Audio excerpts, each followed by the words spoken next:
Good evening, everybody. After a long time, I am back. मैं Mithun Singh, English trainer and teacher.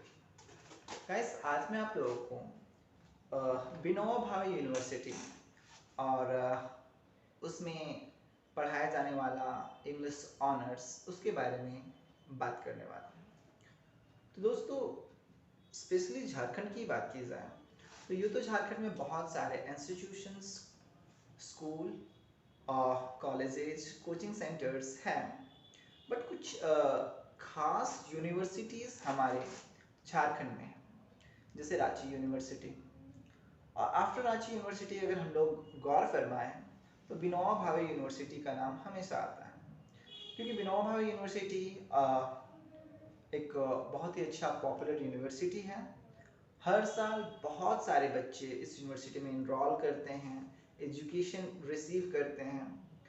और in fact I am so lucky कि मैं भी university का एक हिस्सा रहा।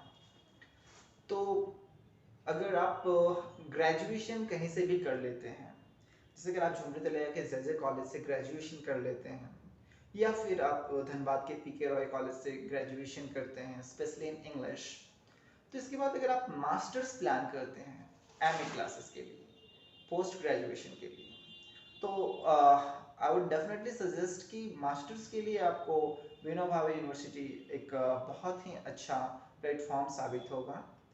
यहाँ पे टीचर्स अच्छे हैं, यहाँ का इन्वायरमेंट अच्छा है, और जो लेवल होनी चाहिए स्टडी की वो लेवल आपको मिल जाएगी जो आपके झारखंड में पॉसिबल है। मैं आपको ये नहीं बता रहा हूँ कि आप बाहर मत जाइए। इफ़ इट इज़ पॉसिबल आप दूसरे स्टेट्स विजिट कर सकते हैं, लाइक आप दिल्ली यूनिवर्सिटी ट्राई कर सकते हैं, आप जेएनयू ट्राई कर सकते हैं, आप बीएचयू भी ट्राई कर सकते हैं।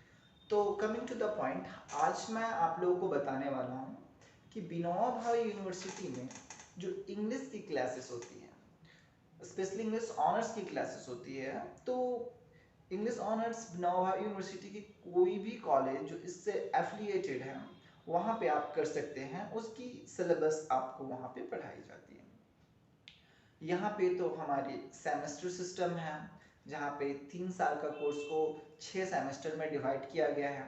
Semester 1, semester 2, semester 3, semester 4, semester 5 end semester 6।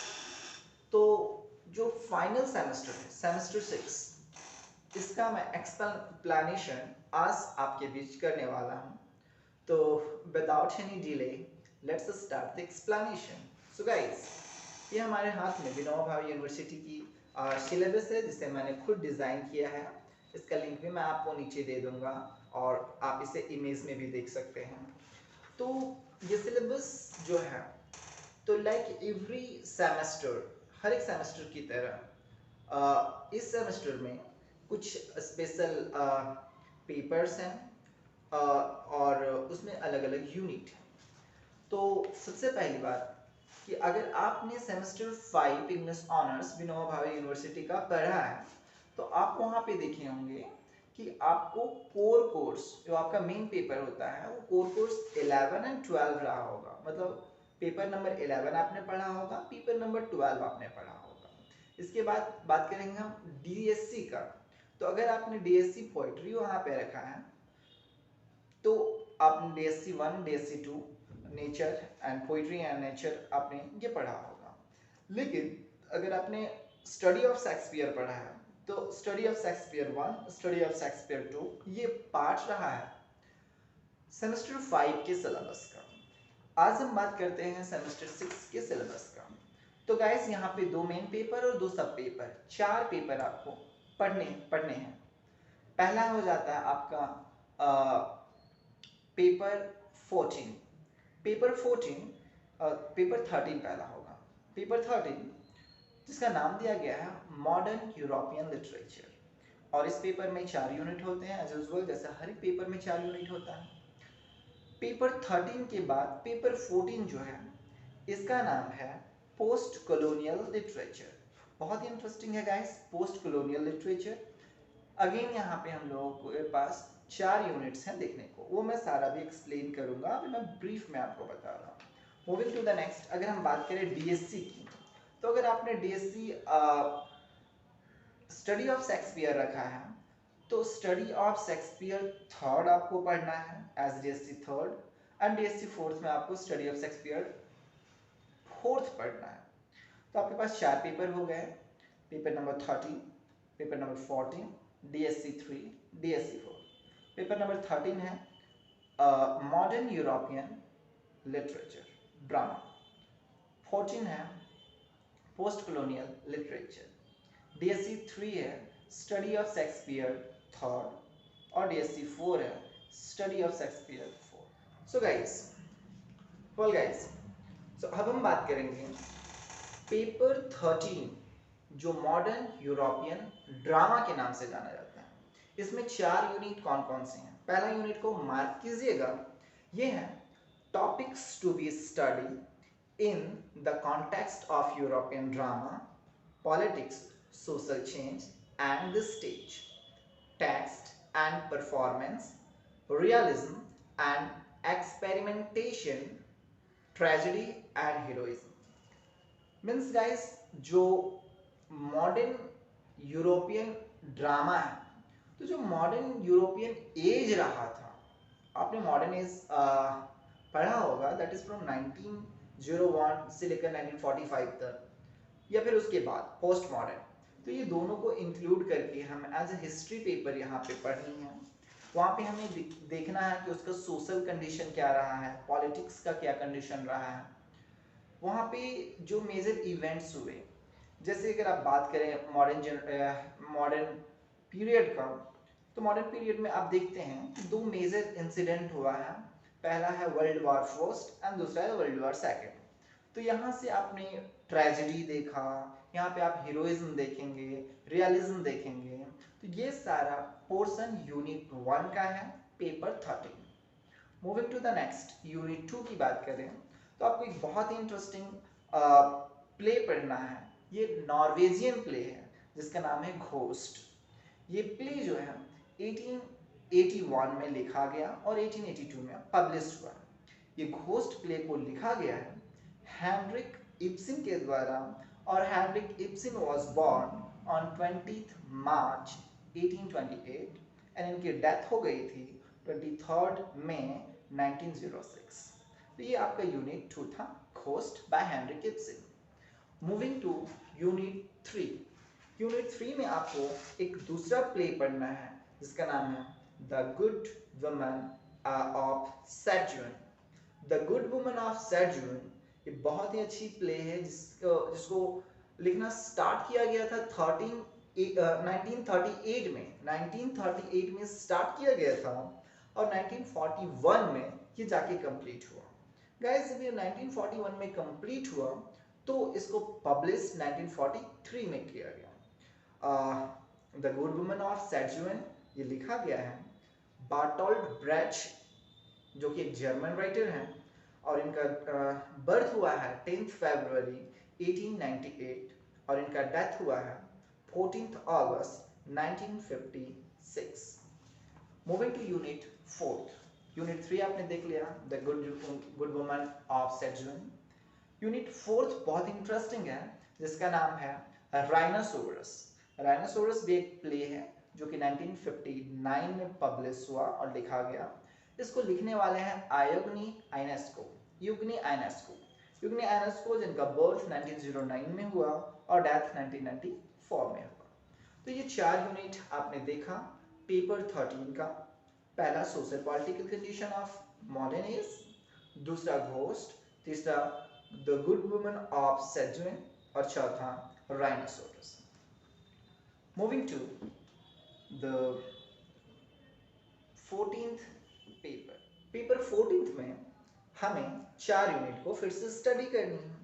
पहला यूनिट जो है वो है topics to be study in context of post colonialism, sensibility, post colonial literature in English in India, post colonial literature in English in South Africa, post colonial literature in Americas. तो guys, हमें यहाँ पे post colonial literature को study करना है। वो जो colonies जहाँ से उसके रूलर्स चले गए थे, फिर उनके जाने के बाद वहाँ का लिटरेचर कैसा हो, स्पेशली इंडिया में, साउथ अफ्रीका में और अमेरिकाज में क्या हुआ, यहाँ पे हम वो स्टडी करेंगे यूनिट 1 में, it's a part of history. Moving to unit 2 guys, unit 2 जो है यहाँ पे हमें एक नॉवेल पढ़ना है, जिस नॉवेल का नाम है the white tiger. The white tiger novel 2008 में लिखा गया और पब्लिश्ड हुआ। ये द वाइट टाइगर को लिखने वाले हैं अरविंद अडिगा, जो कि इंडियन राइटर हैं, इनफैक्ट साउथ इंडियन तमिलनाडु से बिलोंग करते हैं।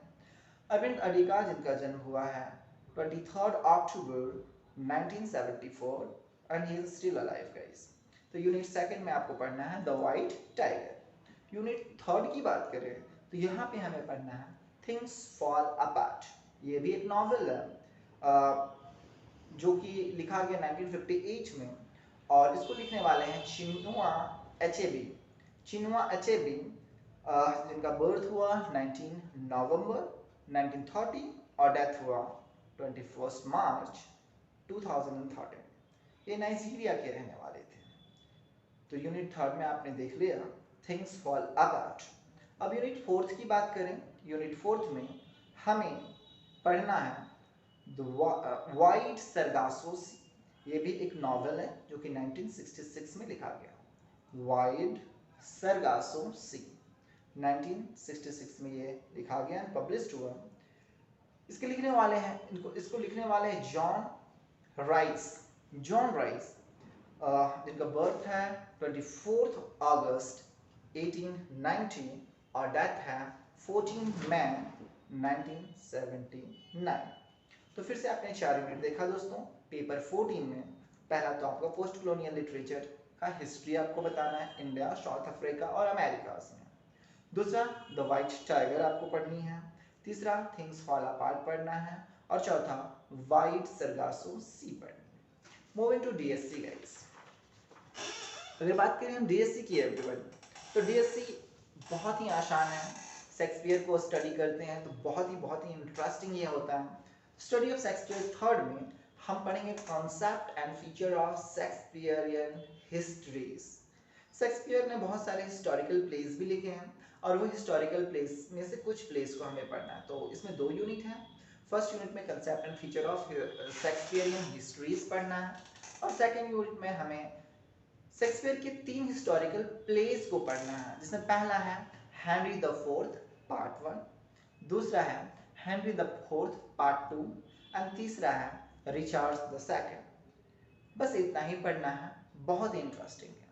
मूविंग टू डीएससी फोर्थ जो कि लास्ट पेपर है। डीएससी फोर्थ है स्टडी ऑफ शेक्सपियर फोर्थ, और इसमें हमें स्टडी करना है शेक्सपियर के सोनेट्स। गाइस आपको पता होगा कि शेक्सपियर ने कितने सोनेट्स लिखे? 154।